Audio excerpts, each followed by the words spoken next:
सवाल यही है कि कल जो कुणाल कामरा की क्लिप मैंने देखी, ये सब आंदोलन के बाद देखी, ये तोड़फोड़ के बाद देखी, सवाल यही मन में उठता है कि कब एकनाथ शिंदे के कार्यकर्ताओं ने भी तय किया कि गद्दार और चोर यानी एकनाथ शिंदे है।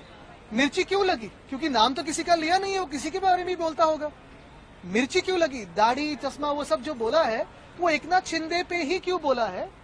एकनाथ शिंदे का ही नाम लिया है कि उसमें यही सवाल आता है मन में, मिर्ची क्यों लगनी जरूरी थी? क्या सुपारी दी गई क्या? क्योंकि लगातार ये आरोप लग रहे हैं। देखिए, एकनाथ शिंदे ने कोई 1-2 फिल्म बनाई, उसमें बहुत सारी झूठी बातें दिखाई, आलतू फालतू बातें दिखाई, वो चल जाता है।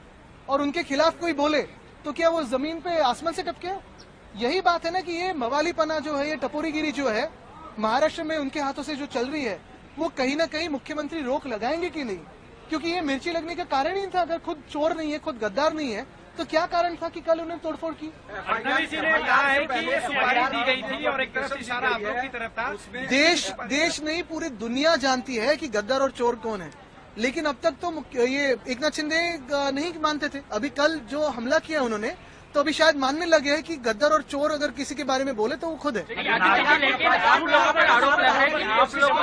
देखिए, ये सारी बातें जो है, ये सारी बातें सुपारी वुपारी की जरूरत नहीं है, ये तो उनके मन से आई है। और हम पे भी टिक्का की है ना उन्होंने। कुणाल कामरा ने कितने बार हम पे बातें की है, कितने बार सारे लोगों पे की है। कल तो मोदी साहब पे भी की है, बहुत लोगों पे की है, लेकिन किसी की रिएक्शन इतनी नहीं आई। कितने बार पिछले 20 सालों में, 25 सालों में प्रधानमंत्री महोदय पे बातें हुई है, बहुत सारे लोगों पे बातें हुई, लेकिन कोई ऐसे रिएक्ट नहीं करता है। कल की बात कुछ अलग मिर्ची लगाने वाली बात थी, ऐसे ही रिएक्शन है।